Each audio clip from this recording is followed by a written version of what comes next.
Transmitting to you from Old Heart Radio.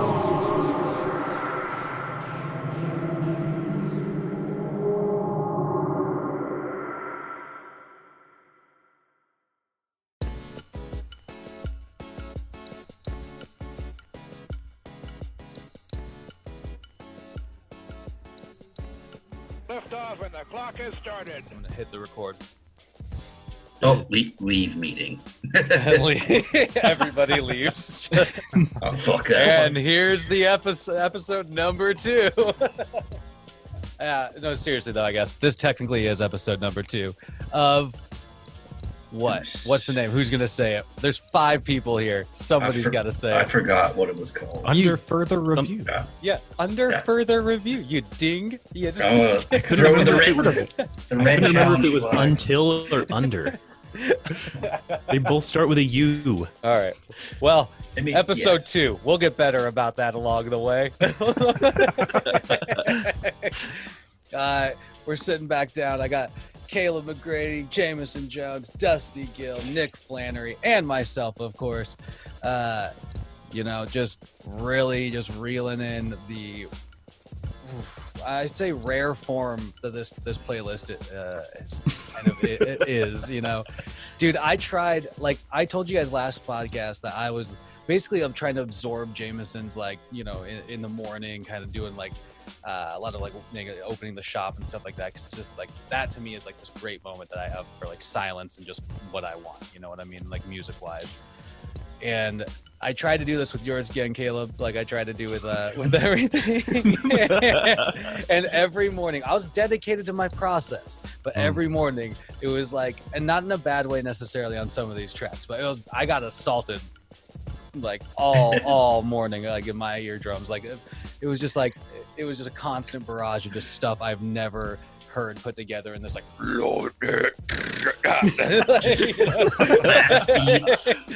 then there's this random song that's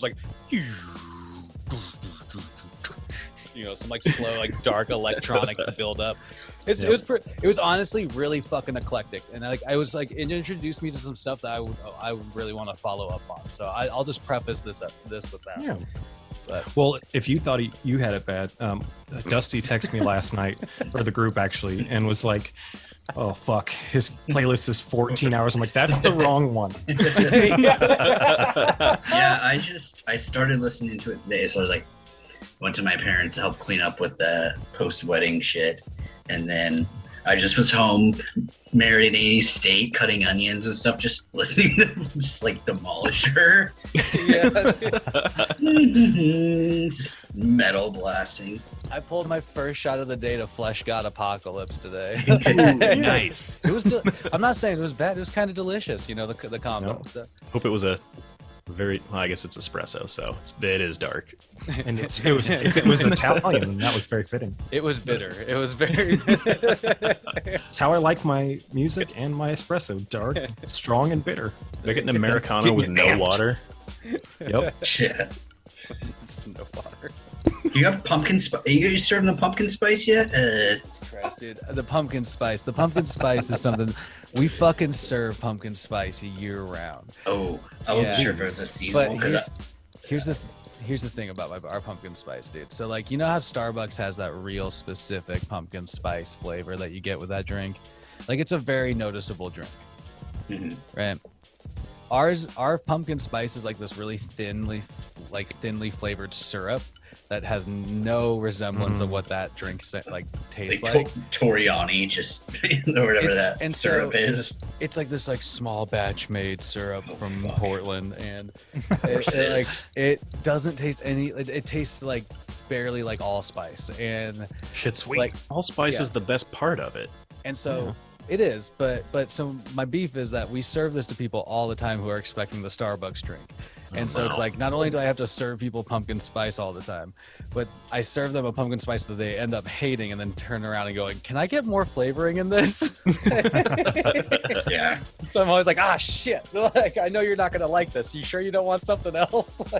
I mean, I only brought it up because I was at Costco on Friday, and of course they had Halloween costumes out. God damn it. It's August. And are you kidding me? They had there's seasonal beers that pop up already, like Sam Adams Oktoberfest. I'm like, Jesus Christ, it's still August.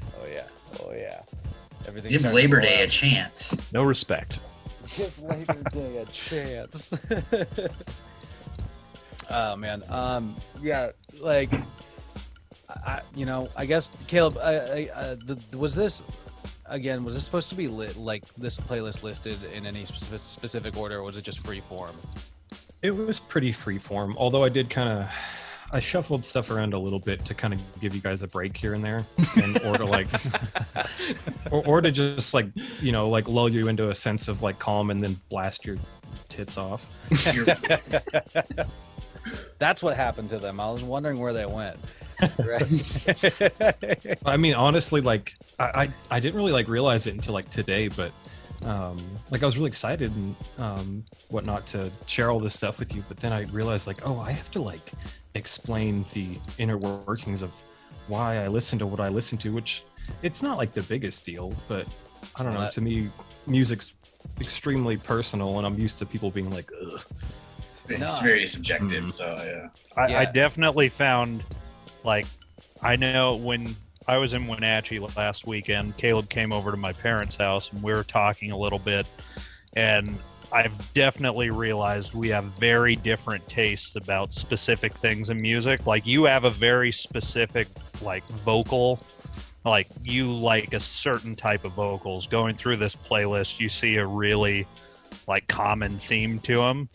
And it was kind of interesting to see.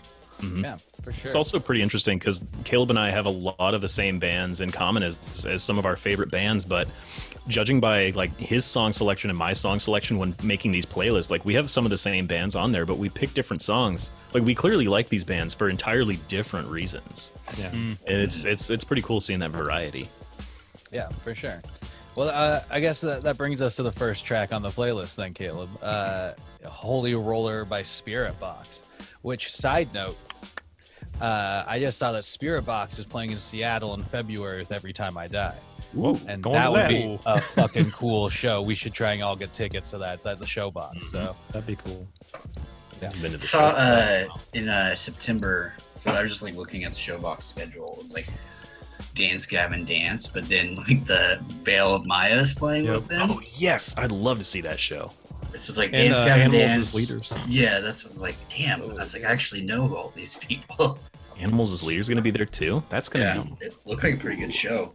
yeah. Wow. We'll discuss that. It's like September 7th, and there's two shows: September 7th and September 8th. Well, we'll get to some Veil of Maya and Animals as leaders. So Mhm. Yeah. that's right. But I yeah, actually think I have Dance Gavin Dance on mine as well. I Ladies too. do too. Yeah, it's more of it's inspired from Jeremiah. So Makes sense. Yeah, that makes sense. What brought you to this Spirit Box song, Holy Roller? So I found them recently, just kind of, jumping around on YouTube. They're from Canada, I think, and they're a 3-piece. they Rush. Yeah. No. But I had a thought. Incognito Rush. But I remember when I found the video to that song, I was like, oh damn, like this is crazy. But basically I really like the guitar riff. Like it's super bouncy and just like it's a good one to kind of bob to, I guess. Yeah. And it's the most like recent song I got into in band as well. But the lyrical content of it really kind of struck a chord with me because it's basically a big like fuck you to holy rollers, like people who are way too overzealous about religion and kind of ruin it for all the nice people.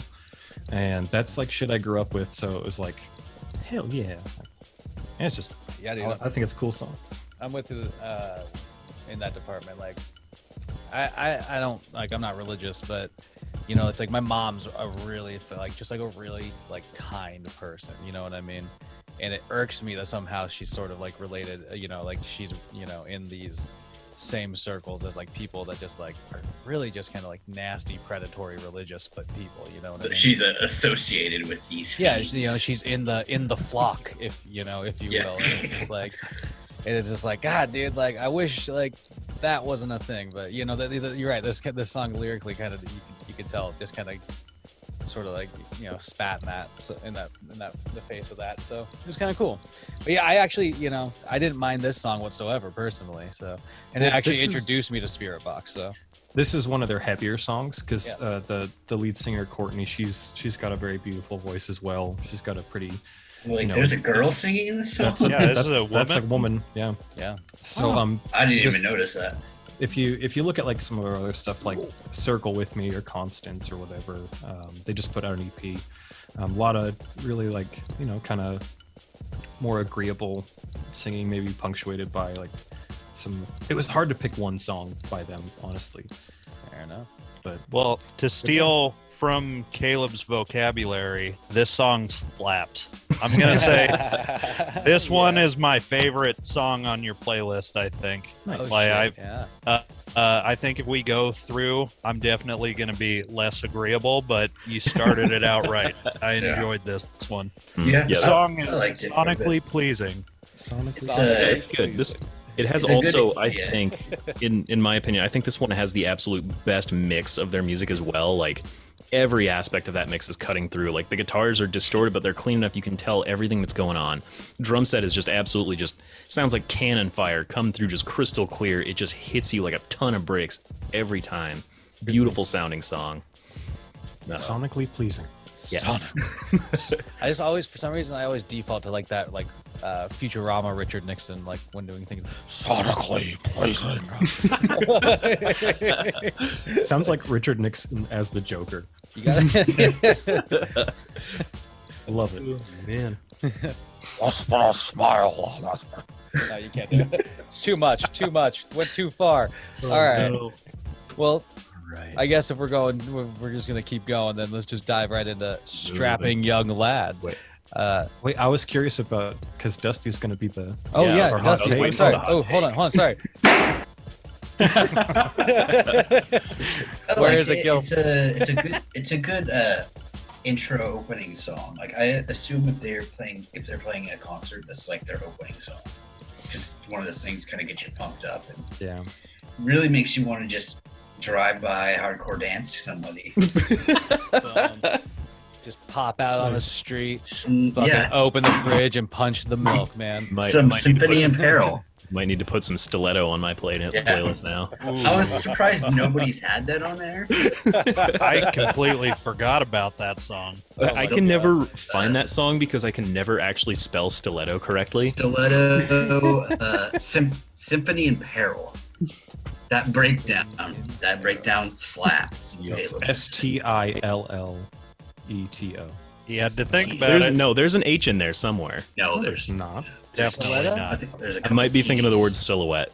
No, Stiletto. There is an H in silhouette. Silhouette. Silhouette. Stiletto. Like whip, like right? Ooh, whip. I think the band's Symphony in Peril. Ooh, random. It is thought, Symphony in but- Peril. What's I that? think that's also the album is the Horror's Trophy. Oh yeah, That's also the only song of theirs I know. It's just a bottle of medication. Anyway, Random thought. random thought. So you said whip, and since we're going to be having our get together that we've been planning at Jameson's house, maybe we should yes. throw you in the pool, Jared, and just give you just give little- you one tap, a little nip whip. just one little. so Stiletto is spelled like still. So it's like a moonshine, like the word still, moonshine still. Etto, E-T-T-O. So Oh, two L's, T's. two L's, two T's. Okay, 2 L's, It's 2 Three their- T's. Okay. It's their Noted. number one song with 110,000 plays. There's a lot of hardcore drive-by dancing. I mean, drive-by hardcore dancing. All the small Half of towns. those are probably from us. Chance. Just to dip back into that little wet idea that Caleb put on the table. Maybe it is a good time for vengeance. repent? Repent? No. To repent. It's like, I- whichever way this has got to go down. Justice. That's how we'll Don't- build the whole event. See, don't A misunderstand. that. repentance ceremony. I'm not trying to get revenge or like I don't care. But maybe we'll just give you just one. Like I'll do the little dip and I'll look at you funny, and I'll just give you one. No, look at your buddy.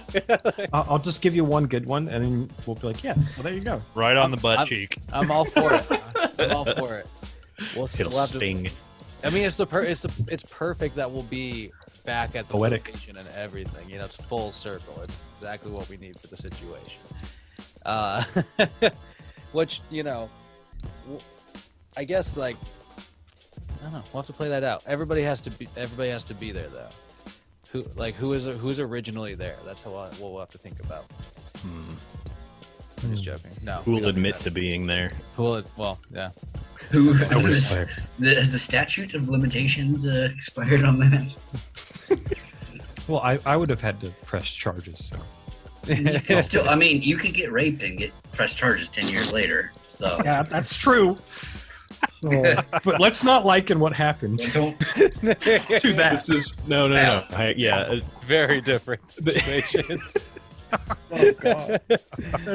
Well, that brings us to the next track. Love. Question mark. So, strapping young lad, love. Where did this track come from, my man? It came from my favorite musician who actually appears, I think, 4 or 5 times on the playlist. And his name is Devin Townsend of Vancouver, Canada. A lot of Canadians. And this was like his band back when he was in his 20s or something. Okay. And it's just basically about like, he's questioning like, is this what love is? Kind of like, this is a toxic sort of relationship. And I mean, I hope people can't, but I'm sure most people can, relate to that. But it's just like classic Devin.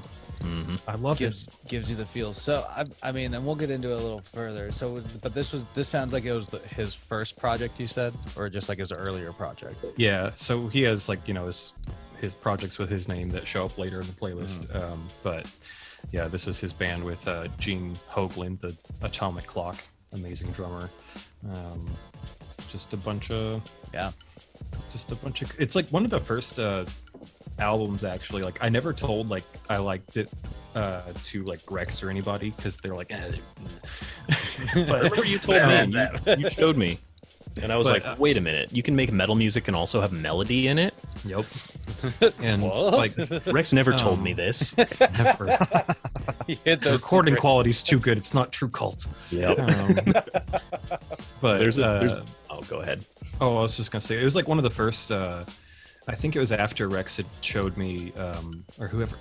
I'm not sure who it was, but Between the Buried Me, like Selkies, and that was like, that album was when I started like, okay, I guess I like, like harsh vocals, but I wasn't totally sure. And then I heard this band, and I was just like, yeah, I do a lot.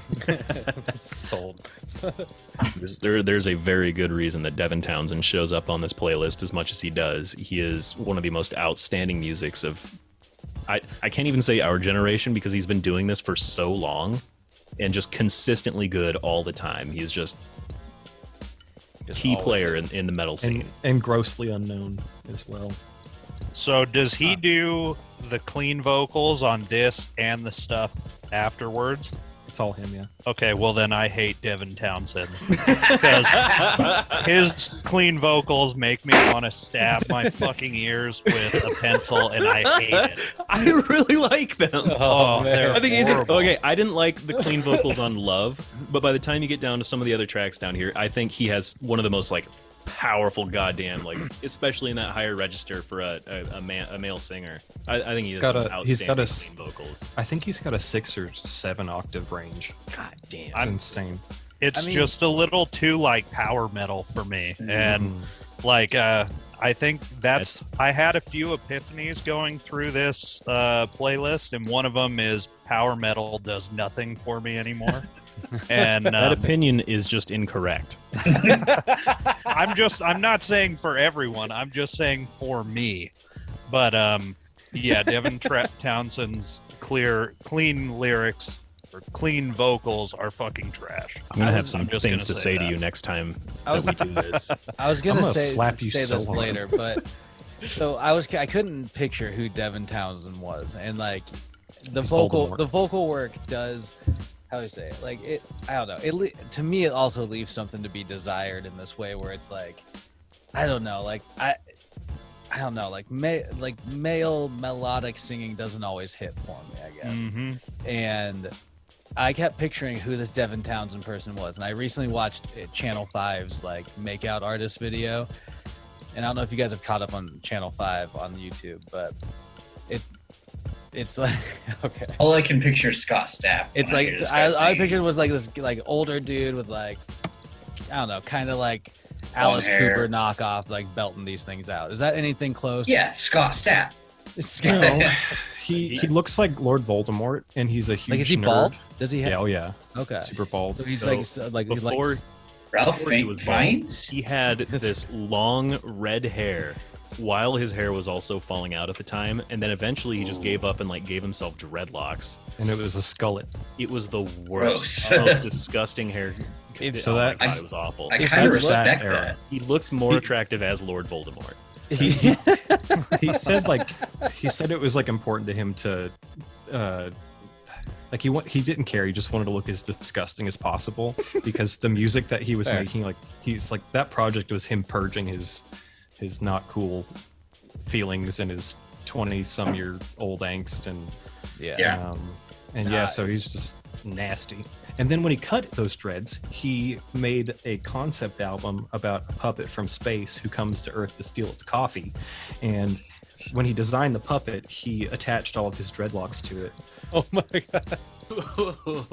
Yep, it's pretty awful. Gnarly. I hate So- that. Okay, so we'll talk more about this cat in a little bit. Yeah, Because we'll- there's, you know, Definitely. I mean, I'm definitely, especially dropping stuff like that off. I'm now kind of intrigued by his career a little bit. But okay, let's talk about the third track, real Demolisher by Slaughter to Prevail. So, where did that come from? Sorry. There it Oh is. no! Oh no! Oh no! Oh no! Oh no! I think that came. You can't stop it. You can't stop the Demolisher. Yeah, I I'm, came I'm from listening to him in my ear as we go, so I can provide my hot takes. That's smart. Sorry. That's smart. Familiarize myself with this. I was thinking we can't playlist. play any of these because YouTube would immediately shut us down for that probably. No, that's why you gotta have like a separate headphone, and you can Do you like have- go track by track. Wait, these Fair go on enough. YouTube? Technically these pop up on YouTube. And it's actually something I forgot to bring up earlier, so we'll talk about that Oh afterwards. man, Oh, I'm gonna have to put clothes on now. Yeah. I was Well, working on that joke, what- man. I was trying to get there. Well, there's no live video that goes up. So Oh, like okay. this doesn't go up. Right now what happens is like it just posts like it's just a video with the podcast cover and the Didn't even do audio, my makeup basically. or anything. Just picture me with But- women chained to the wall. But in we've my, been my getting dungeon. I will not picture that. Just burning couple- effigies of dragon feet. it's like two supposed to women give covered that in two women covered We're in supposed to give blood. that up. You're right, It's Caleb. it's a dragon feet shrine Should behind not have me. invoked the goddamn name. Nope. Don't say the D word. Don't say the D word. All of a sudden, Did, the D word's not demolisher, right? Because that's the. No. he All right, who so- must not be named. So this to me was one of those songs that like again like I'm usually just down with some of the fucking energy that metal presents. You know what I mean? That's what I got from this. I was just sort of like, whoa, like I'm gonna start just moving a little bit in the morning. You know, as soon as it played. So Yep. I would say I'd give it 4.5 thumbs out of 7 thumbs. Oh, interesting. Yeah, so they're a band from Russia. Their lead singer's name is Alex Terrible, and he is he's a hold on. human that also has his traps are mountains. They filmed Lord of the Rings on his shoulders. Was he Brock Lesnar? Jesus. Yeah, I mean he's a monster, but Real I big mean, guy. And their drummer, oh my god, his snare tone. He plays with the Yeah. backs of his sticks instead of the actual Oh. heads, so it just beats the shit out of you. And yeah, it's just one of those ones that like. He goes through a set of drum heads a week. Yeah, like 6 a.m, I'm getting up to like go work or something, and I put this on. And I'm just like, fuck yeah, let's do it. what I'm saying, man. Like, not in a bad way. It woke me up and like kind of like, you know, got me like on my toes, you know. Yeah, that's pretty dope. It actually kind of made me want to like pursue a little bit further down that rabbit hole. So epiphany number 2 with this song. Well, yeah. Let me. This one I have very little patience for like growl screaming anymore. Like in the first song, and I saw with He Is Legend, like a yell scream, vocals, you know, screaming vocals where they're actually yelling, I find a lot more sonically pleasing. But just like the death metal growl, I have no patience for that shit anymore. What about when it happens like about 2/3 of the way through that song, and then everything just changes, and he gets real deep. There's a portal to hell inside of his throat.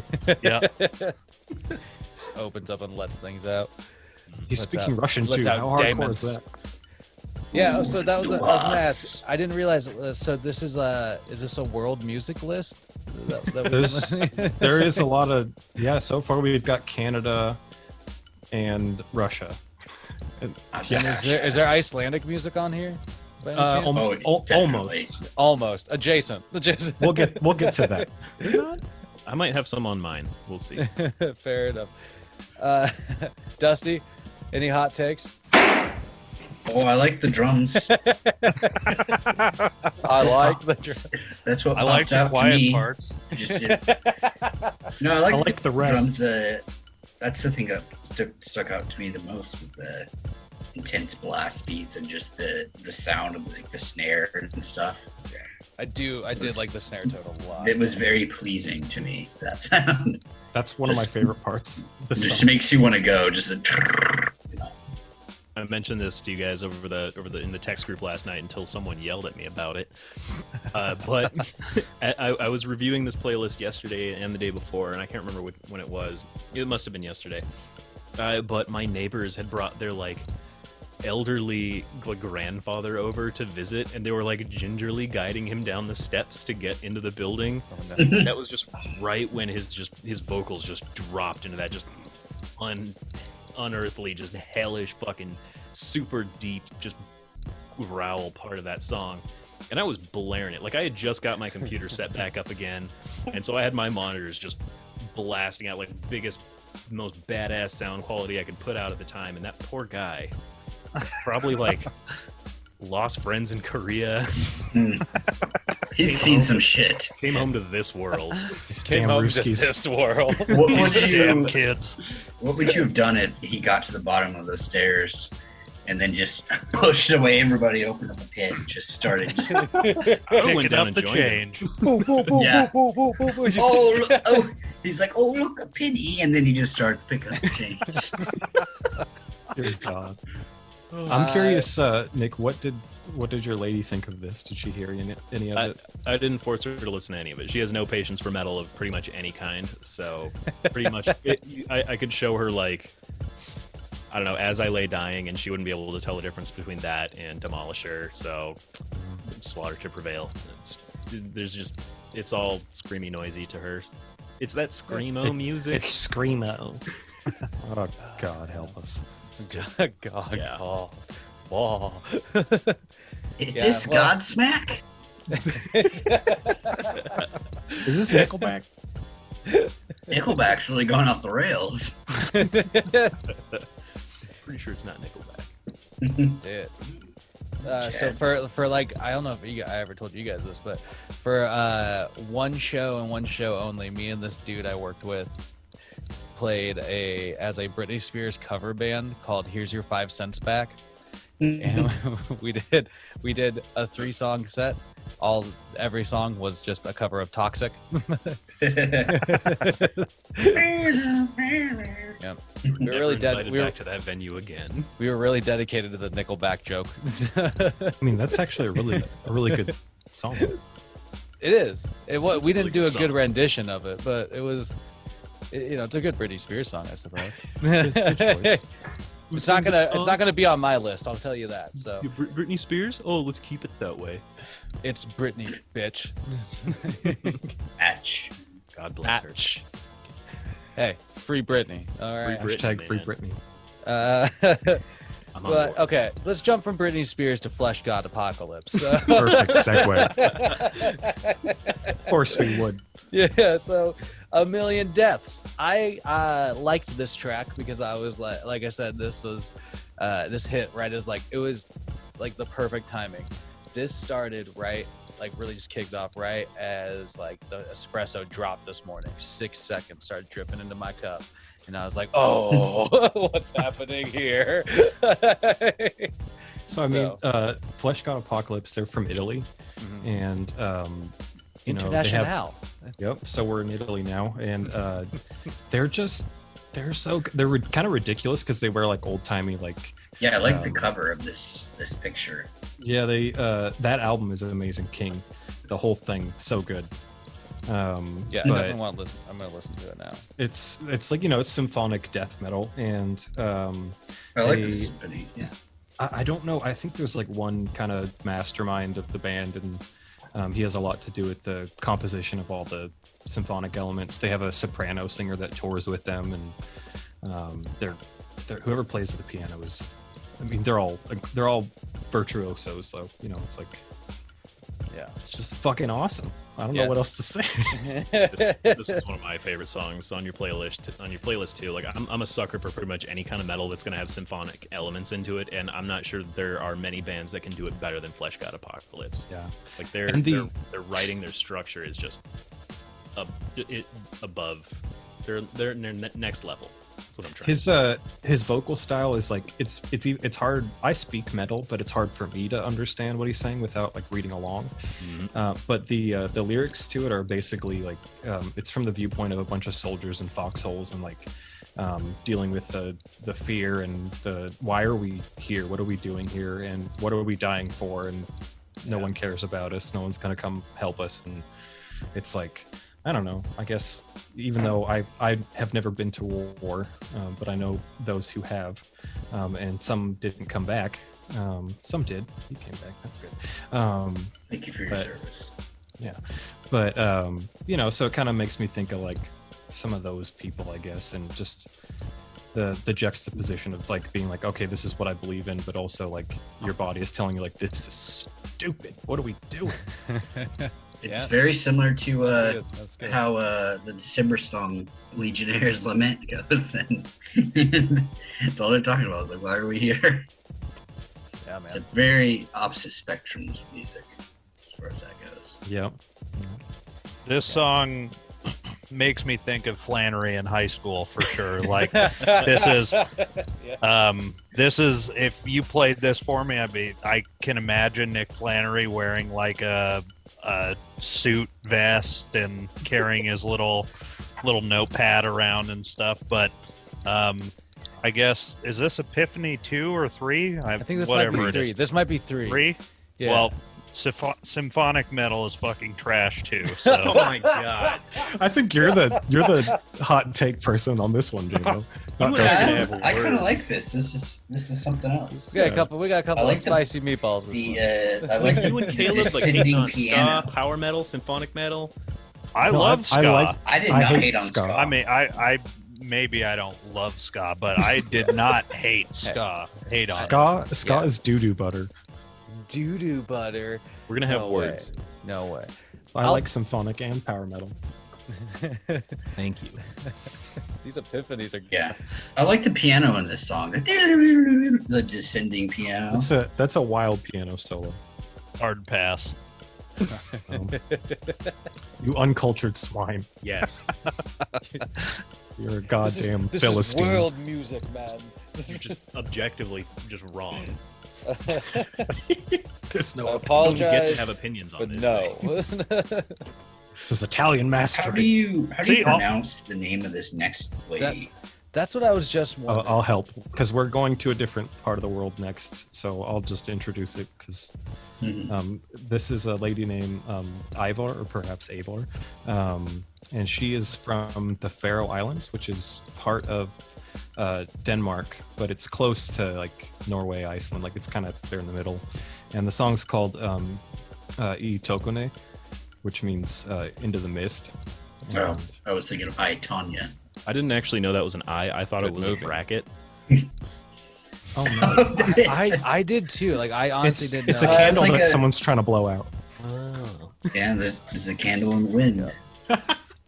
That's what that symbol. Thank you, Elton. But Yeah, yeah, it's oh sorry, go ahead, Joe. No, you're good. This is. I was just gonna say this. This was another one that just kind of, I found like completely outside of my box usually, like and I, like really actually kind of got into it. It's sort of like I don't know. It just it sort of traps you as it kind of goes along, and then you're sort of just interested to see how the song ends in a way, or at least I was. Let me not speak for others who might have had greater epiphanies than I. It But yeah, reminds dude, me I, of, another one that kind of brought me out of that, and I was like, ooh, this is kind of interesting. So Yeah. I like it. It reminds me of like watching something like medieval, but like the music has like a modern take. Like I don't know if you guys have seen the movie The Green Knight that came out. It kind of has Oh, that not feel yet. to it. Like I think there's a song at the end that's very similar to this. That feel of you're in medieval times, but you have some other weird shit that's kind of modern too. So Yeah. So all of her albums are pretty different because she's varied. She being from the Faroe Islands, she sings in her native language of Faroese, which is just a specific Scandinavian dialect, but I think it's Horse very pretty. variants. Yes, I think so. It's pretty close to I think it's somewhere close to like Norwegian and Danish, but she speaks like 5 languages. I've talked to her a few times. She's a really nice lady. Wait, you've And- talked to her? Yeah, she's I just talked to her on Instagram a number of times. Of course you did. Why would you? She's slide into really those DMs. no, not like that. Yeah. But she made this album with her husband. Just kind of as- reaching out. Well, I mean, they might Asking have about an the open album and relationship. stuff. No, I'm good. Jesus. They're looking for a female searching for male and male. Nope, I'm good. But like it was like I started listening to this album. It's a really good album. There's an English version too, if that's more your jam. And I want to be that really- guy who like listens to this song and goes, I have to listen to the English version. I don't like this. Dubs not subs. They're good too. Where are the I subtitles? mean, I'm sure it's not bad, but it's just like, I don't know. It's a fucking song. Take it as is. You either like it this one or you don't. Like, It there's would- no reason to make like a would- fucking it would, English version, in my opinion. Would I'm Inya sure they sing have the to, though. English version then? Like, Maybe. But But- I mean, she can sing in a bunch of languages. That's cool though. She was trained to do like the kind of breath like stuff she's doing in the song is Yeah, like it's so traditional folk singing, but she can do like opera and jazz and a bunch of other things. Yeah. But that album's very dark and kind of melancholy, and that's kind of where I was at when I got really into it. Yeah. And shut up. And that's why I talked to her, because I was like, hey, like this really like this has been really helpful and meaningful to me, and she was very kind about it. And Yeah. yeah, That's actually, one of the nice things about being able to reach out potentially to people is like, I imagine also as an artist, sometimes if you give a shit, you get like some actual like valid feedback where somebody might just be like, yo, this hit like really well when I was going through some shit, or like when I was just, dealing with whatever. And so I don't know, that's kind of cool that you were able to like send that out there to the artist. I can get on board with this song. What? My only question with it is, what the fuck is going on with the strange little gremlin noises? that's her. Just like the Yeah. strange little huffing and puffing that kind of is a bit off-putting. I wish I could do It's that. like Hill has his take on these songs. So that's the that traditional folk singing style. There's a lot of like kind of percussive I don't know, it's a common thing that they do like in the like northern, like basically like anywhere close to the Arctic Circle. For whatever reason, they all do that around the world, and all like the high pitched little inward breaths and all that It's weird like stuff. it's like what Tenacious D invented. Inward singing, Inward right? singing. It's fucking Yeah. inward singing. It's just, I guess maybe they all like they heard that and then they maybe just started kind of invented their own version of it from there. Just like a chanting ish. Yeah. Tenacious D saves the day again. Yep. Yeah. Always. Yeah.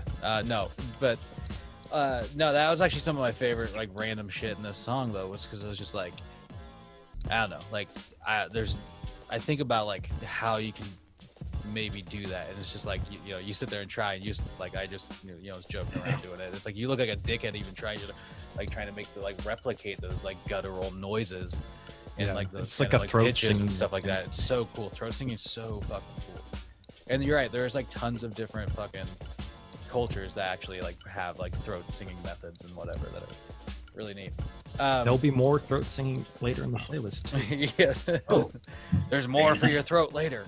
I got something to cover. What that throat do? and that jumps us right into Ginger, I believe. on Nope. the top. Not like So that. Say hello, Copper. oh, hey Copper.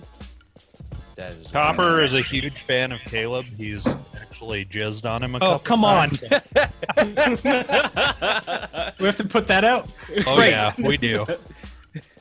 Why now? What now? Yeah, it was weird. I washed that jacket. Well, you know, you got to make that The money. fuck was that? It's Copper's money shot all You over just- your face. Did you? Sounds like you just dropped the cash register on the ground. Is it really Where did loud? Dusty Is it- go? Is it really loud now? Is it? Yeah, that's that's pretty pretty loud. loud. How's that one though? That's better. Good. Good volume. All right. How's that? Still loud? That's all right. Yeah, it's pretty good. All right. People, All right. people at home listening, All like, fuck my ears. Talking That's about dog jizz and just making that's- cartoon noises. part of the beautiful thing, though. It's like I feel like because Old Heart Radio has technically been going on for so long, that most people have had to listen to like such weird, random amounts of like up and down podcasts. We'll say that like it's just become kind of like part of the show. So anytime alright, they hot get something dogs. that's like actually really nice and really crisp and good to listen to, it's like a good, you know, it's just a little juicy bit for them, you know. They It's the enjoy that appeal, a little bit better, but everything else around it is shit, and they know it. But they still I have a listen. feeling that Thank you, I have a hot feeling- dogs. I have a feeling Jameson's gonna have a searing take on this song. Ooh, What do you got for us?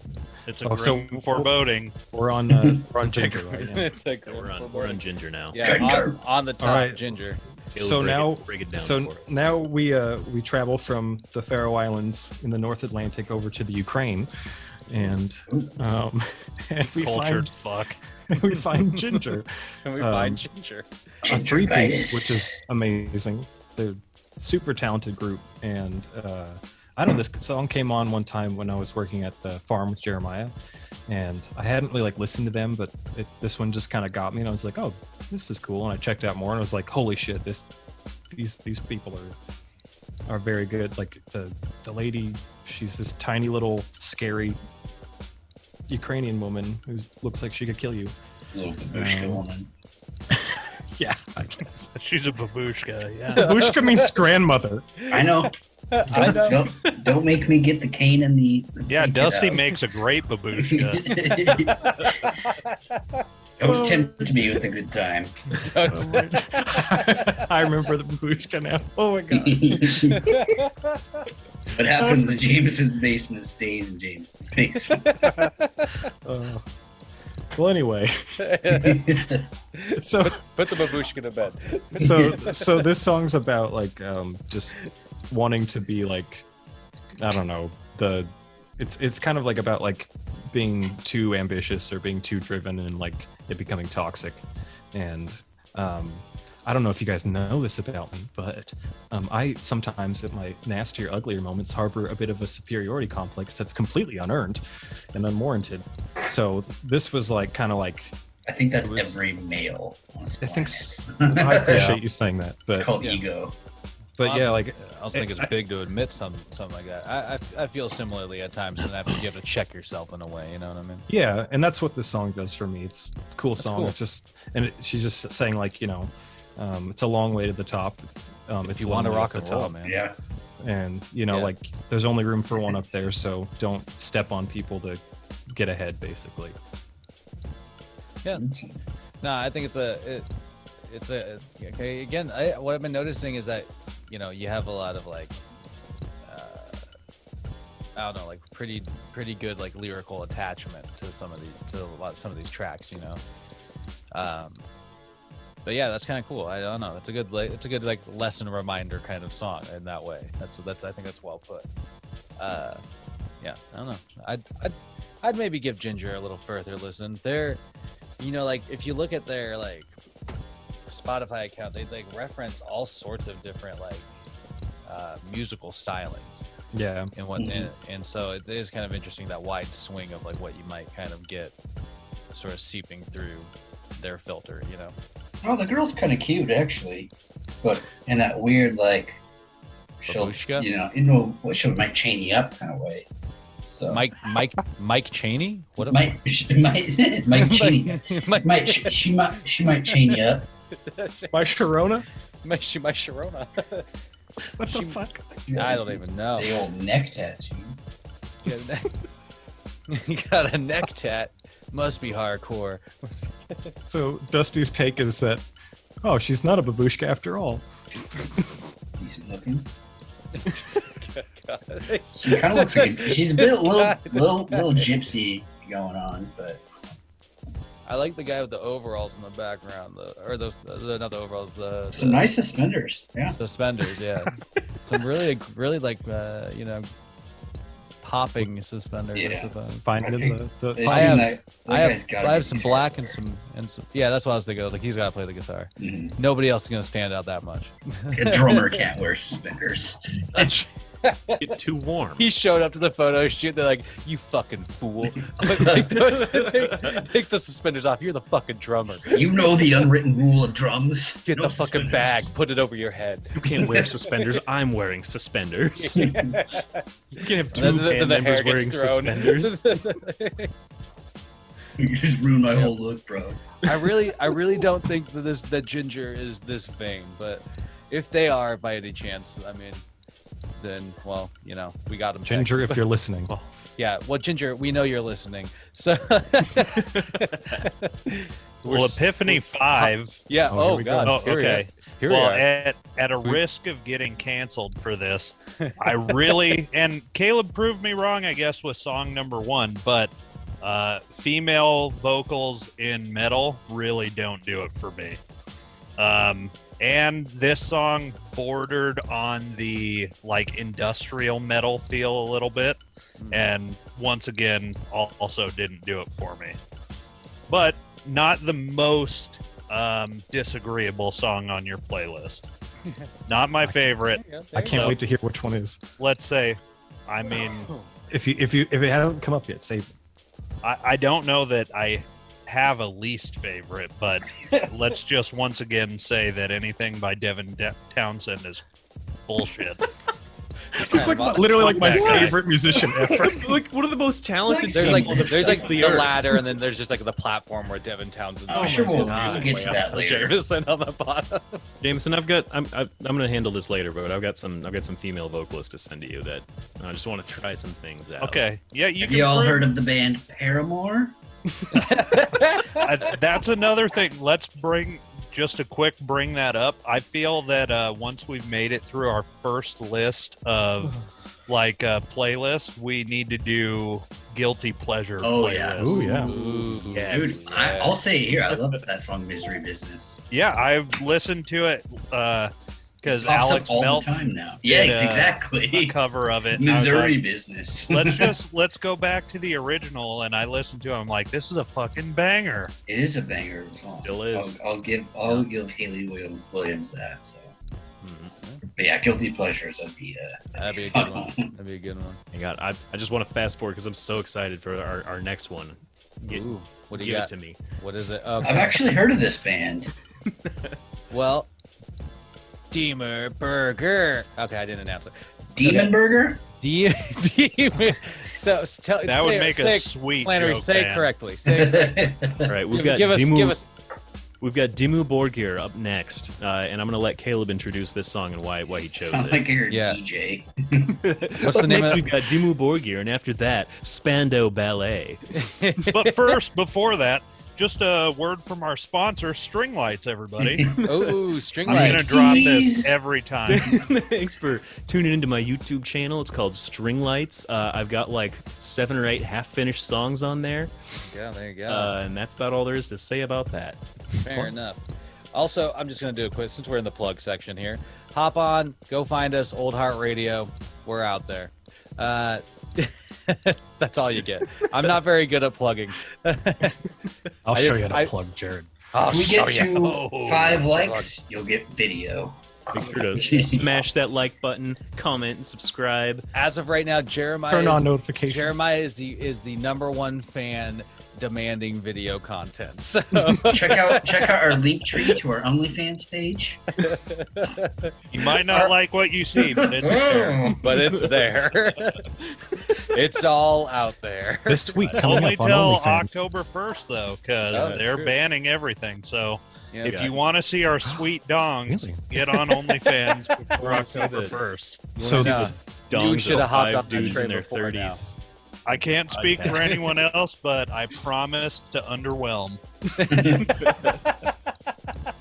So OnlyFans is going away. So that No, means it's not going away. It's going away, just no Or- explicit content. is I what think it they is. can show. I mean- I think they can show tits still. They can do But, nudity, they can't do like porn, and where they draw the line is definitely going to be up to the platform.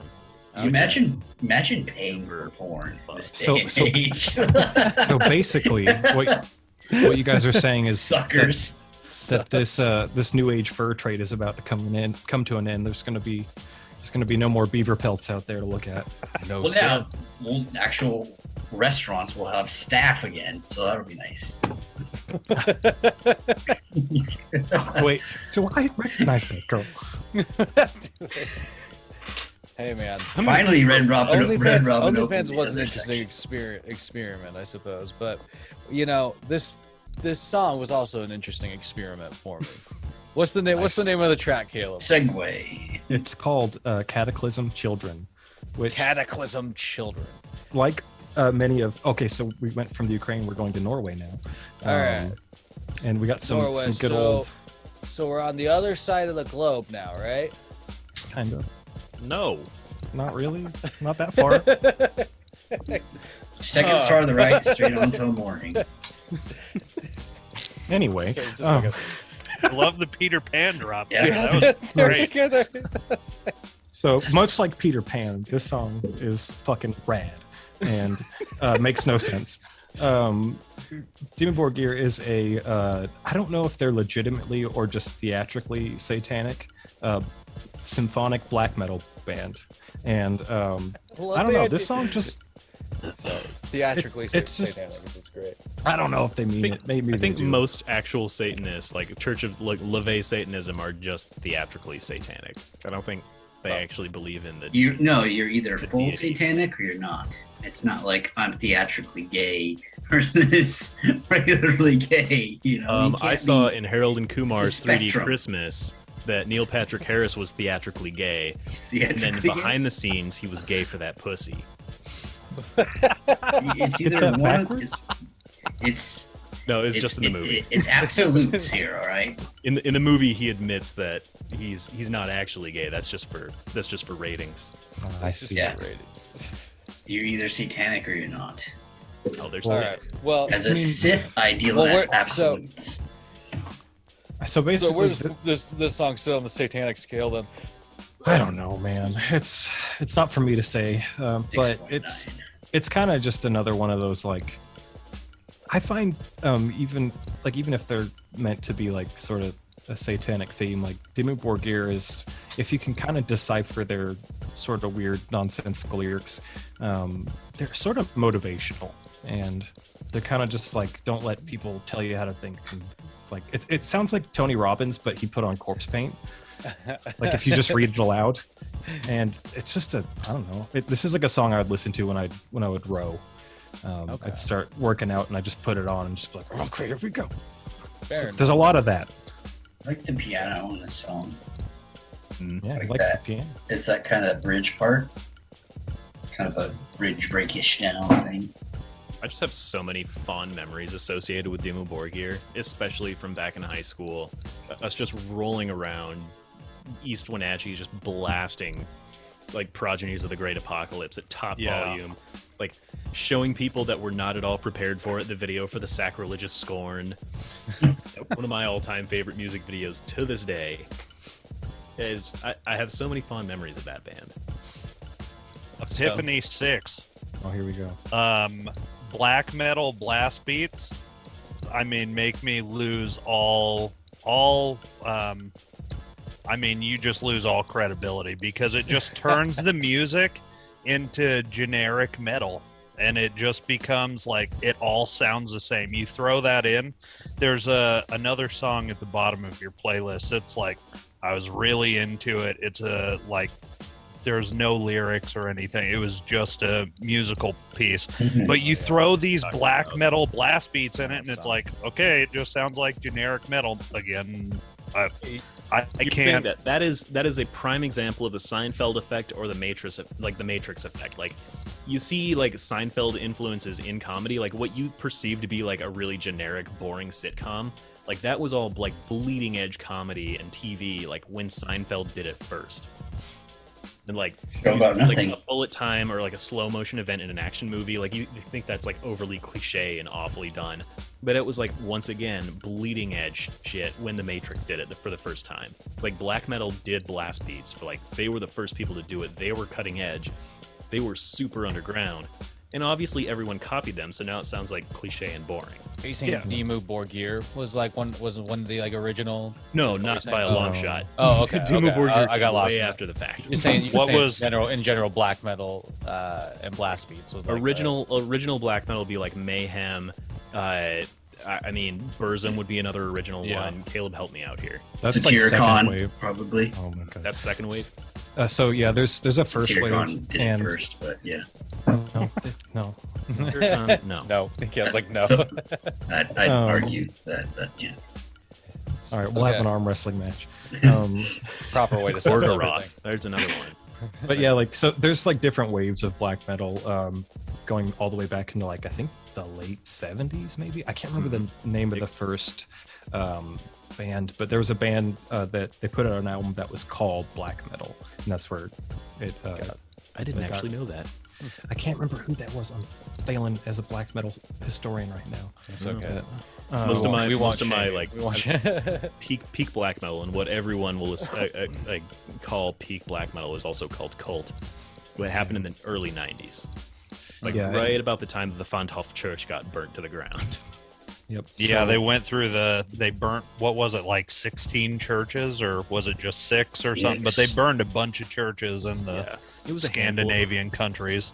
And these weren't just like churches that we'd see in East Wenatchee. These were like historic, like stave churches. Like these were built like prior to modern building technique. These were historical pieces. Like the ones you'd guys- find in like Spain, like the you know, like Like, Barcelona. Not quite like cathedrals the way you Not find that them. old, Like, because it's the Vikings held them off for quite some time. Yeah. So until Harold Bluetooth sold everyone out, that fucker. That asshole. well, I've never, like, even back in my metal days where that was all I wanted to listen to, so high school and stuff, I've never had a real appreciation for black metal. Oh yeah, But- black metal sucks. Yeah, it doesn't do it for me. I don't listen But I do regret not going to. Me and Rex were going to go see Mayhem in Seattle at Studio 7, and I really wish we would have done that, because even if I don't appreciate the music, they are like, you know, I don't know enough about black metal to say, but I've always heard and thought they would be on like the Mount Rushmore of black metal, and their shows are ridiculous. Like I've heard you show up and there's like pig heads and goat shit on, like they'll fucking Yeah, it's insane, and Gorgoroth I was really would have famous for that. Yeah. enjoyed seeing that one time, and we decided Studio not to 7 go. too. I mean, Yeah, and like yeah. the sound there, it's so would be so intense in such a small space. Rex invited me to that one too, him but vomit. on that exact same day was also the day that I went and saw Rush in concert on their. Wow. Yeah, it's kind of hard to be like Rush Yeah. or this black metal. Like, Yeah, I given wanted the to see- choice, I'd go see Rush. Like, I wanted to see Rush because they were a good band. I didn't. Was that the R30 tour? No, it was the tour right after. It was Shakes and Arrows, Snakes and Arrows. Yeah, it was Snakes and Arrows. It was pretty good, but they toured as if it were like a new album. I would have loved to see like more hits, but no, we saw a lot of tracks Well, of the that's Snakes like- and Arrows, which was a pretty. The 2112 tour, was that R30 too? Because that was like the anniversary of 2112. They played the entire thing. I don't remember. No, it wasn't, because R30 is then 30 years, and 2112 was not even close to being their first album. Yeah. So it couldn't have been. Hmm. I don't know. Whatever. Anyways, continuing. Yeah. Well, On to the next one. now I'm lost on Rush. I've got to find my mind. Which brings us to the next track. Caleb, what's the name of this Tesseract track that you picked? This is called Of Mind. Oh, What is that, a hyphen? And then Nocturne. yeah. So Of Mind minus Nocturne. I don't know. minus Nocturne.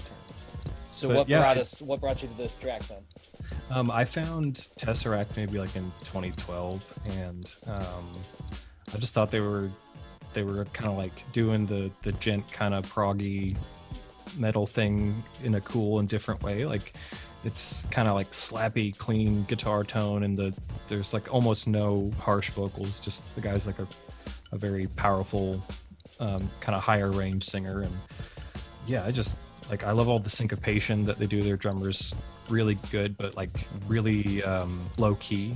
He leaves a lot of space, but like the rhythmic aspect of the guitars and stuff, like that's like a big thing for me with most of my metal choices, is like, you know, does it have some kind of groove or something that I can follow or, you know, get hooked into? And they just do that so well. They're if you're not like a big like super heavy like metal kind of person, that's a good band to kind of wet your feet with. Fair enough. Dip your toes in the pool with Tesseract. This was another one of my favorites on here. Tesseract is like one of those very like proggy metal bands, like to the point where like I think they're more prog than metal at this point. Yeah. They're super interesting. They're at the forefront of the quote gent unquote scene. Okay, that's something. Caleb, you mentioned it, gent, and Nick, you just mentioned it again. What exactly is gent? Okay, somebody break it down. If I'm not mistaken, I believe it comes from the people who get credited as like really coining it or inventing it, if you want to call it a genre or a style or whatever, is probably Meshuggah. And I think I heard that the guitarist was like doing like when he's doing that kind of like dun dun dun dun dun dun, like sort of that really like, you know, just the low string, like a rhythmic kind of like muted. There's like a gate on it. Just that kind of slappy style. And he described it as like, you know, some people say like chug chug chug. He called it gent. So Okay, that's where that came from. I'm going to insert myself in here on this one. Gent is not a genre. It is not a style of music. It is just a guitar tone. That is the only thing it is, and that is the only thing it will ever be. It just happened to be used at the same time that a lot of prog metal was coming out, using that style of music. Like Meshuggah, once again, pioneered this. But gent is literally just like a tube screamer or similar overdrive pedal in front of a heavy tube amp like a PV5150 or a Mesa Boogie like dual rectifier. It is literally just a driving, like almost percussive, like fast attack, like biting guitar tone. That is all it is. It is just a guitar tone. But there's been like pet peeve. But isn't there like like there's like gent bands that gatekeeper. call like claim that that's their like genre then and stuff like that though. Those bands are stupid. Well, the musical snobbery right now is thick. Well, No, the thing is like you can't, because gent like that sound has been used in so many different styles of the music. You can have like a gent tone in a light jazz song. You can have a gent tone in like a proggy like ambient song. You can have a gent tone in a Metallica style, like, I mean, even like whatever you want. You can put in thrash metal, and it's still, yeah, like, you can't just clobber all of those things into a gent genre just because they have that kind of that like fast attack, like percussive sounding guitar tone. It's just, that is a big pet peeve of mine. Yeah, fair enough. I mean, when subgenres like porno grind exist, I think we don't need to get too pooty or snooty about the gent. I can see the point. I mean, yeah, there's genres for everything now. Like, but I can see the point that, like, yeah, maybe like it was overblown, like the idea of just like the sound itself become like springing into this whole different thing. Maybe I got one. I got one for Nick. Here's a retort. Pirate metal is not pirate metal. It's power metal where they sing about pirates. No, so I'd say folk metal Go where they sing about pirates. Fuck you. Oh shit! Oh god. So, and I would agree with you on that one. However, there's Fair enough, like, it's thematically, like, I'd say a theme, like, lyrically, provides more to a genre than a tone of what your guitar sounds like. Yeah. So I'll have this argument all day, and I will win. Maybe. Hot take. Maybe. It's not a hot take. The gavel. It's the correct take.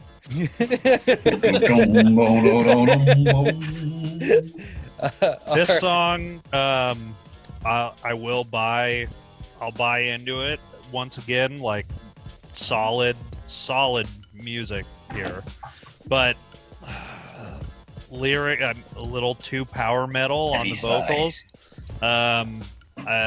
But the musicianship. Sorry, I'm a little drunk, guys. But we're all something. But yeah, I'll buy in on this one. Yeah. This one, I'll like. I would listen to it again and not be angry.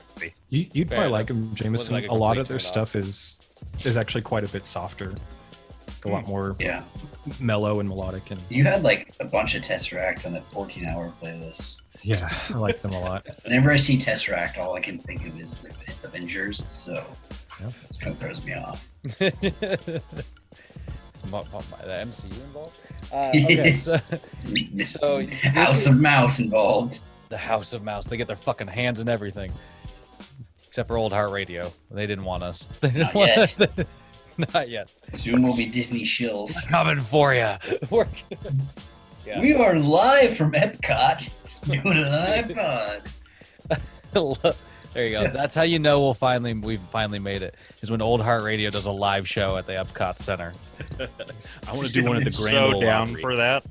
The Grand Ole Opry. I thought about it, dude, how fun. I mean, like, it would be to just like slap some audio gear in a van and just like do like, you know, trips Go around, around. just Prairie Home Companion do style. like full podcast Jungle. episodes in like the middle of like something. You know? From the fucking Jungle Cruise in Disneyland. Do a live show from Lake Wobegon. Okay. I'm The just saying, Universal just Studios Backlot Tour podcast. on the ET ride, you know. Yeah. All right, so this, if I'm correct, Caleb, the next song is the only "He Is Legend" song that made this playlist. Yeah, actually, I know this band. What's the full track? When the Woods Were Young. So what, that what one, made why did you choose this He Is Legend track? He Is Legend is one of those bands I can always like kind of get back into. This was like a wild one, a random one though. I didn't like recognize it right away. So this is I've been kind of I've kept up with them over the years, and this was their most recent album. Yeah. And White the Bat song- is that? Yeah, the album's called White Bat, and it's like it's classic Skylar lyrics, like kind of fairy tale horror, you know, old Hammer horror movie like kind of theme. And this one's about a guy who I don't know if it's like some like, you know, vampire or succubus that he summons in the wilderness and then falls in love with, and then she just like leaves him and gets bored with them, and he's all just alone. And it's just like, wow, Skylar is a crazy dude writing crazy shit. And Are you sure this is just Fantastical. not, is this album just not an Ace Ventura 2 concept album? Because the White Bat I remember from Ace Ventura 2 was the entire like plot of that film. I think the concept of the album is the white bat is like a serial killer. Ah. They call him the white bat. And That makes a little more sense, but I think Dusty, you might be onto something though, just You in might be. case. Like we Might should be. pursue that. We can't rule that out. That would be so deep. It's I like think you're probably more accurate. somebody finally figured it out. Like he is legend. Listen to this. Like, God damn it! Somebody figured it out. It's Ace Ventura concept album. They knew it. Yeah. Okay. But you said this is like, probably their most recent release. yeah, In terms of albums, I mean, I think the last like time I like picked up a fresh album from He Is Legend was like fucking It Kills You or whatever it was. It A Hates while You. ago. It Hates You. Yeah, excuse me. great album. And great cover, dude. I love everything about that whole. It's hard to- package. But this kind of gets you touched on like how he kind of writes these sort of like dark, almost like sort of fantasy horror kind of like like imagery into his lyrics, and that is something I've always loved about the themes that you find with He Is Legend in general. Like it kind of creates these like really awesome pictures while you're listening to it. You know what I mean?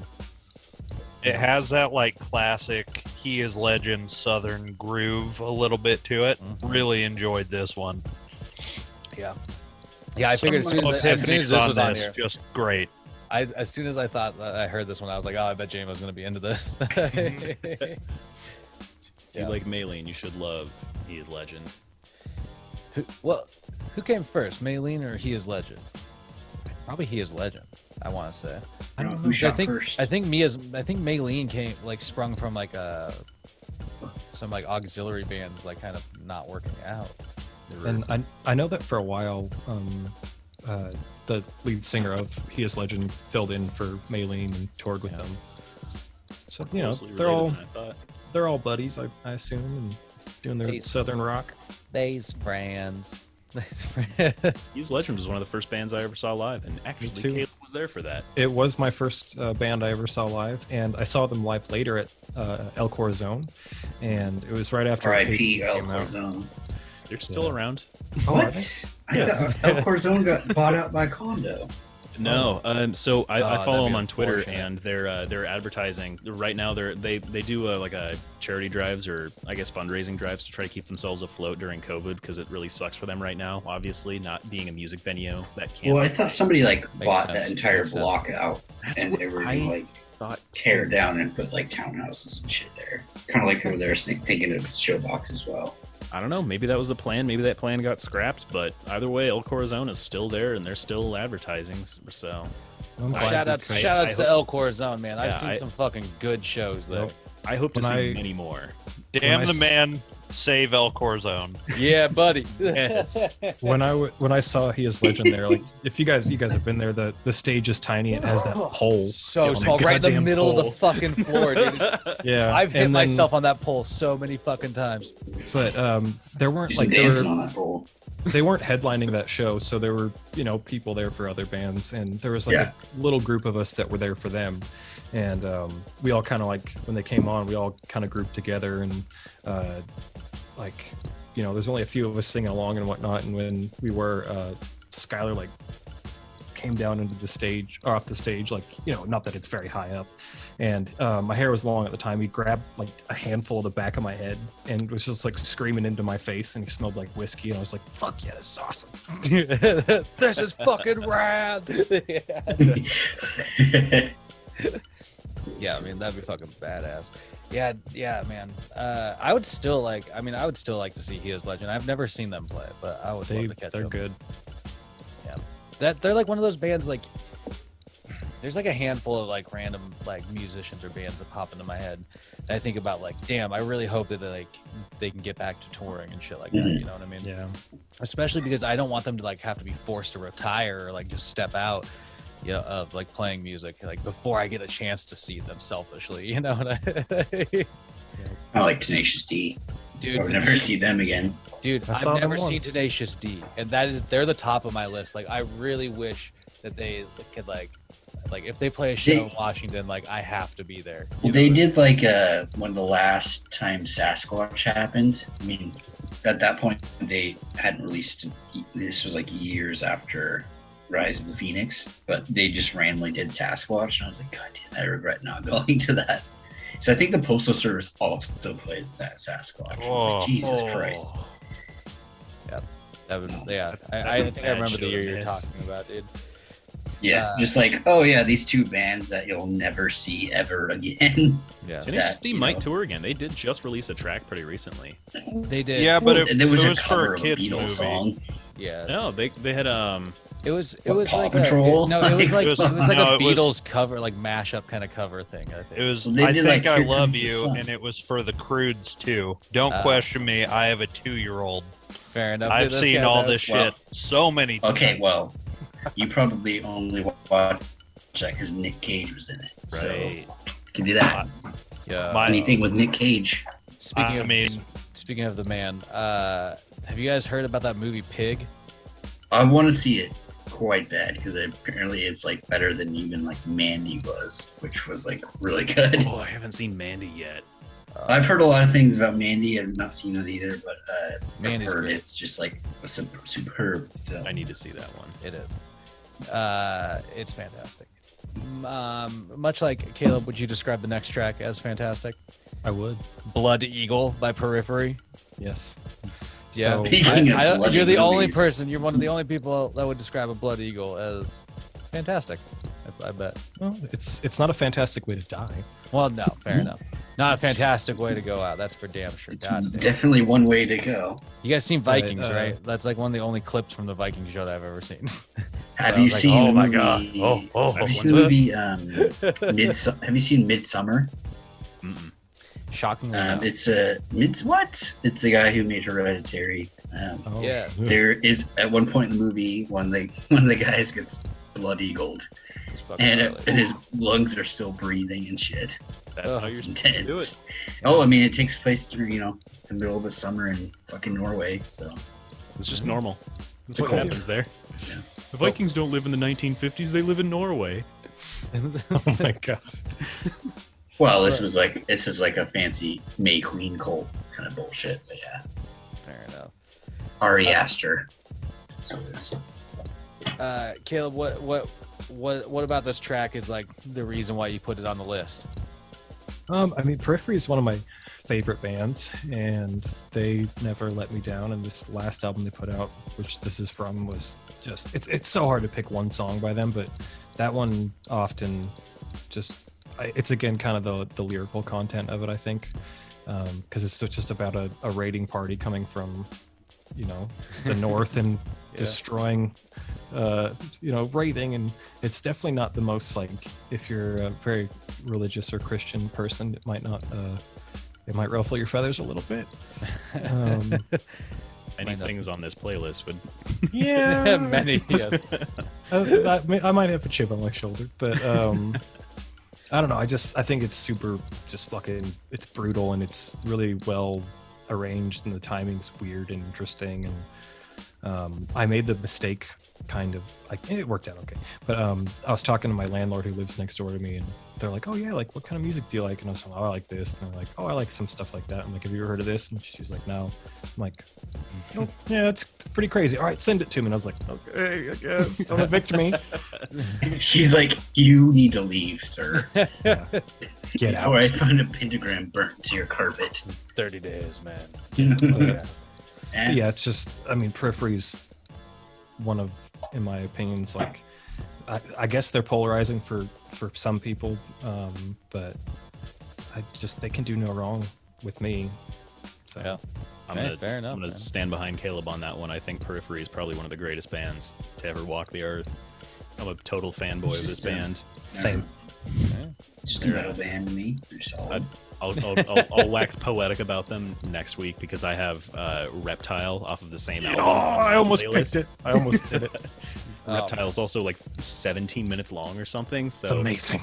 Sorry, but also it's worth it, and you have to listen to it or else. Or else. Yep, agreed. Fair, Yeah, I'll fair just enough. skip that track. Periphery is at the forefront of the gent is not a genre movement. They are the best genre band. They are. If you have the wrong opinion that gent is a genre, they are the best band to listen to.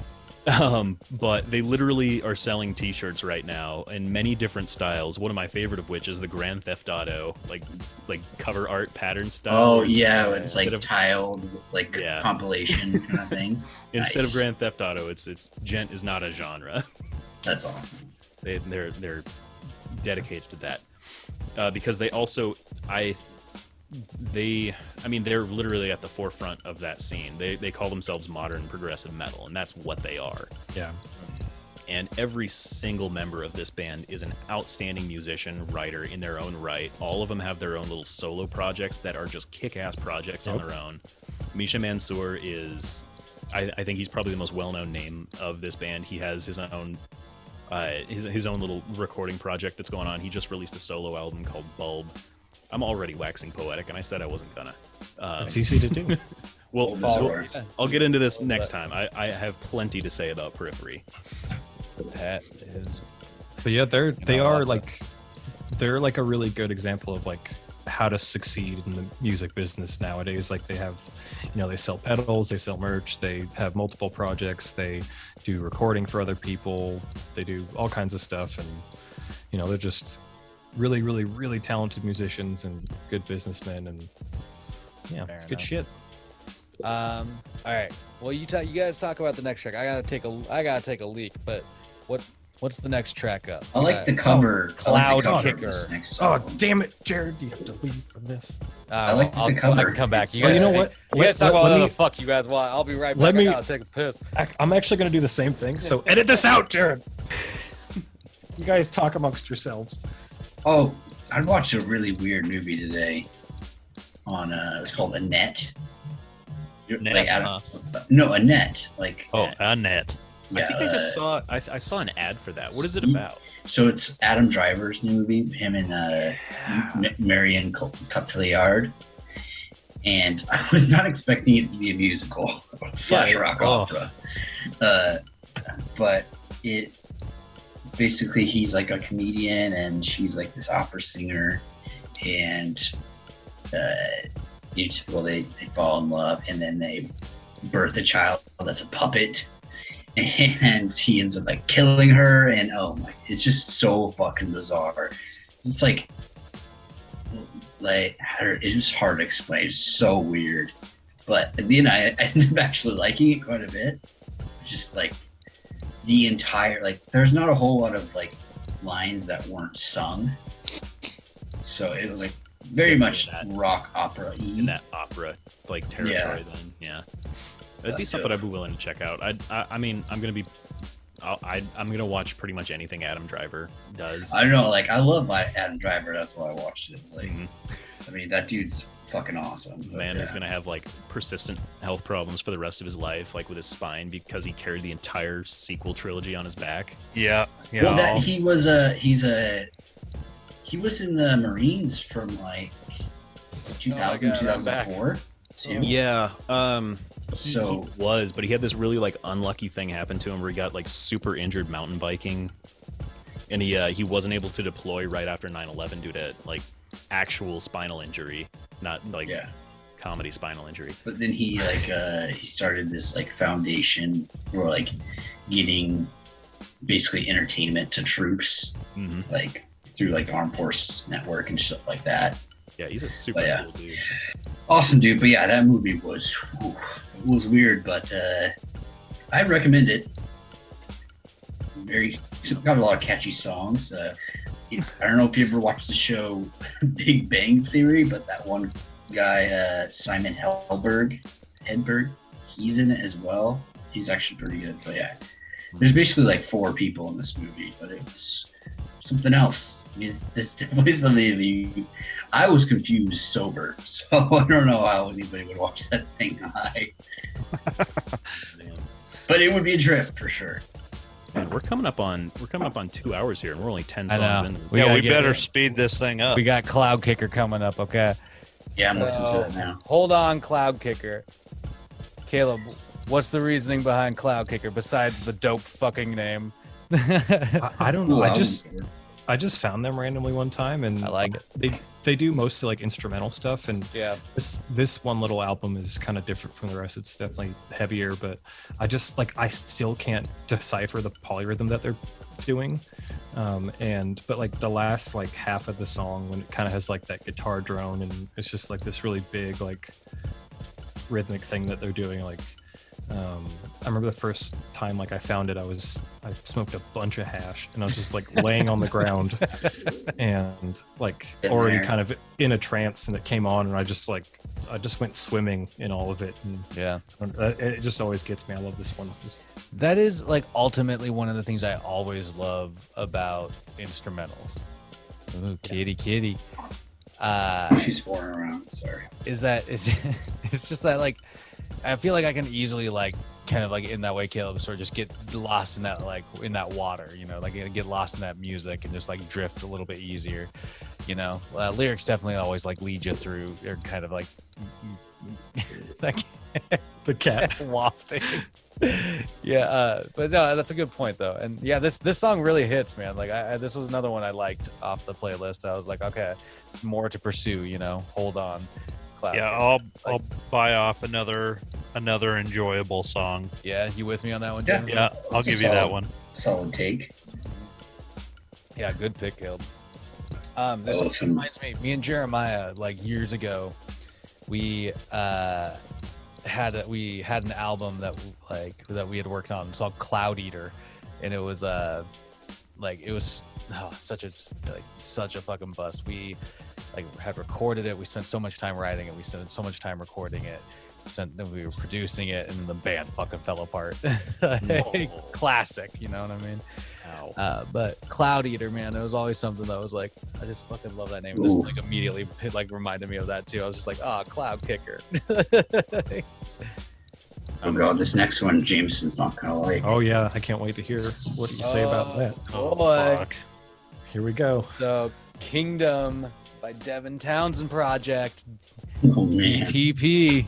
So the Devin Townsend, again, one of my favorites, and this song is just so epic and triumphant, and he has the operatic vocals in it, and it's actually a remake of an older song by him. I will give you that, dude. It does sound like really triumphant, like you mentioned. Yeah.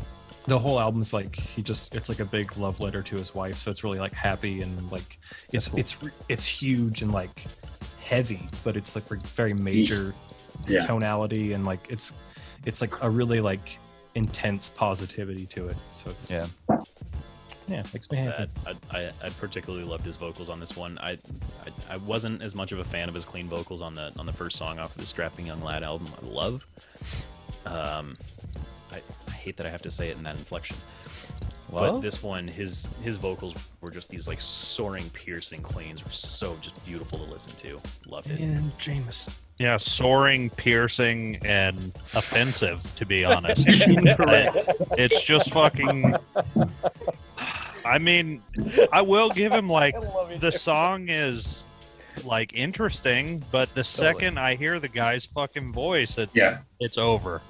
It's like, I'm done with this. I turn it immediately. it's like, okay, so like I imagine like in my opinion, it's like I look at this as like, what if like Schmouder made a song like this? This would be me really stretching to make a joke.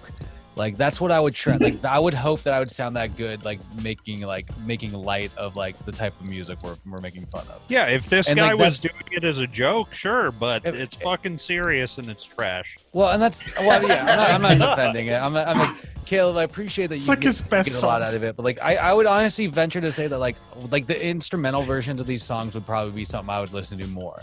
Yep. Sure. See, yeah, that's like I like. I could get lost and paint my own picture in these like really grand fucking like pieces that they present at times, you know. Yeah, yeah. I'm not a fan of the vocals, but everything else is pretty good. Yeah. You know, like What the fuck is wrong with you guys? I don't know what's wrong with these people, man. Hey, You're I don't wrong. know, man. Well, it's you're okay. outnumbered. It's okay. You And your taste is trash. So I will fight all of you naked. Hey man, I'm already getting whipped with a wet towel. Okay, I'm not the hugest Devin Townsend fan, but I will help fight. but I will help fight. I'm a big fan of Yeah. fight.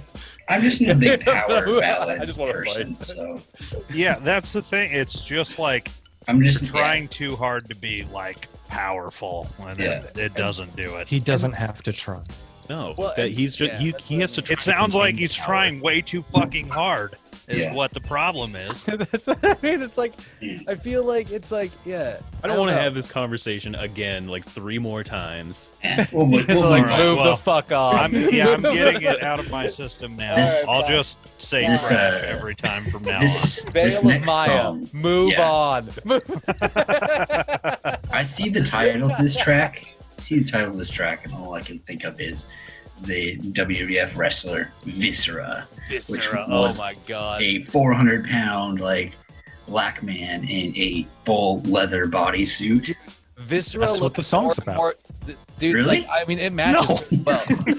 Like because Viscera got more and more gnarly looking as he went. Like I remember, like later on, he was like, it was like he would show up in the ring with like black lipstick, like Yes. a black trench coat, like I think maybe he Is that like, the had Attitude blonde Era? highlights. Yeah, probably, dude, probably.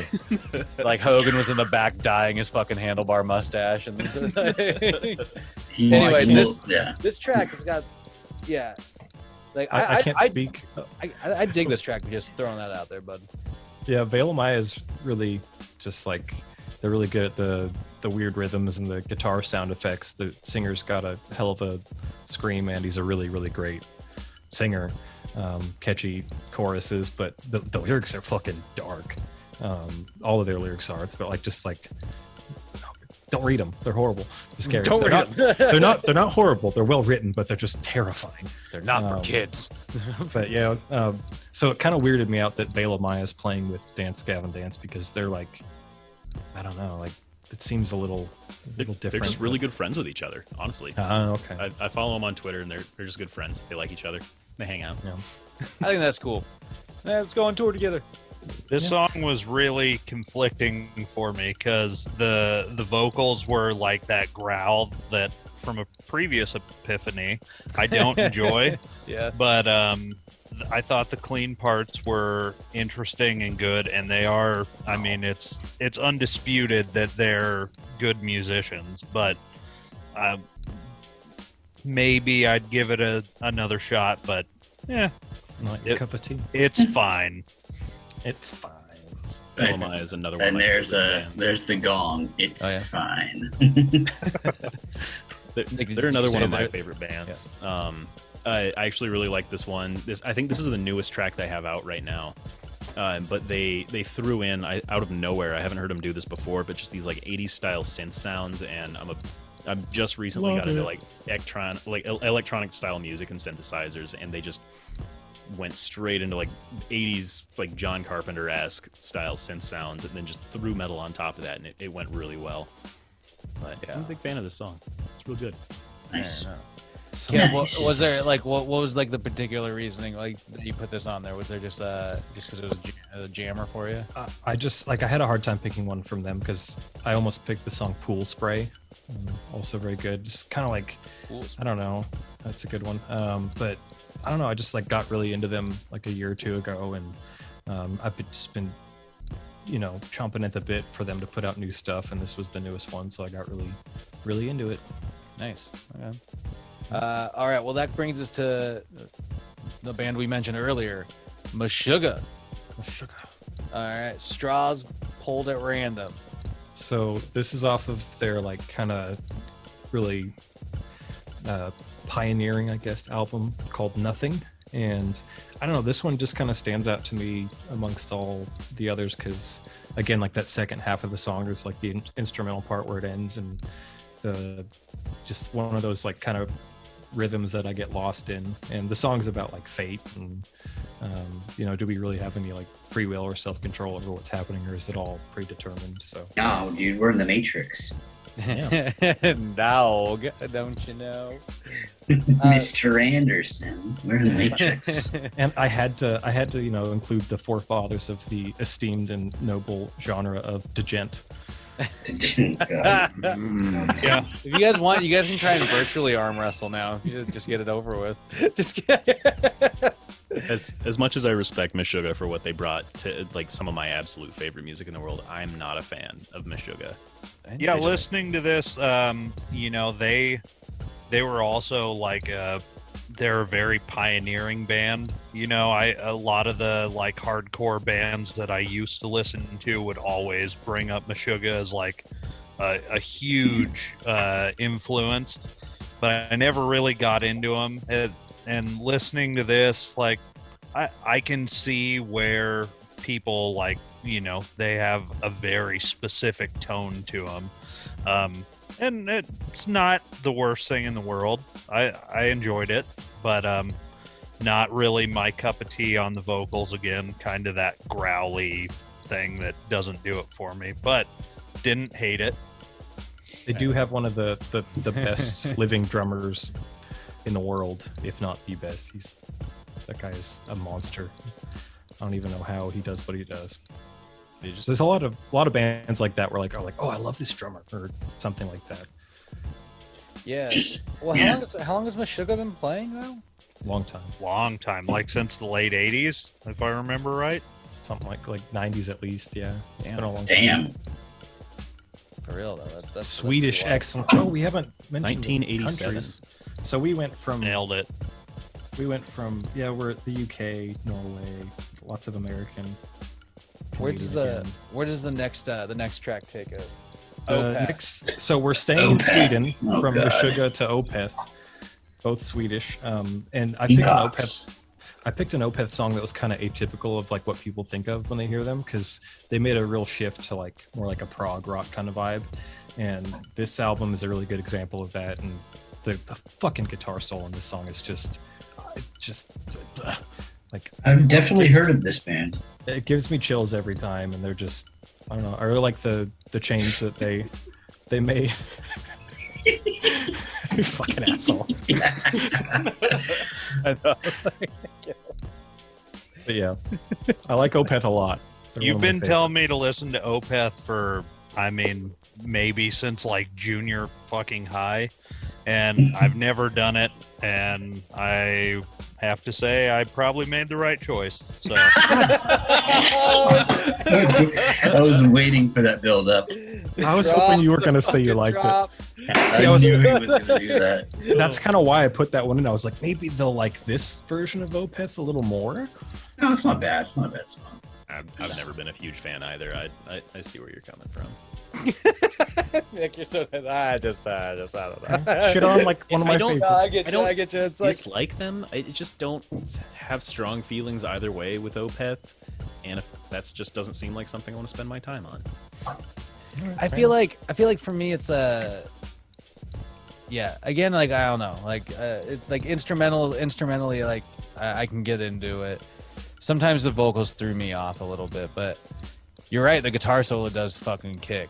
It is a great guitar It's a solo. face That- melter. Yeah, and so that's like I'll respect that. that's what I mean. for There's sure. like there's definitely some elements I really enjoy, but like, you know, I also like one of the things I've been noticing is that Caleb, you seem to really dig again into the lyrics of a lot of these songs, and that's something that I didn't really fully absorb too much of with some of these, and so it's like Sure.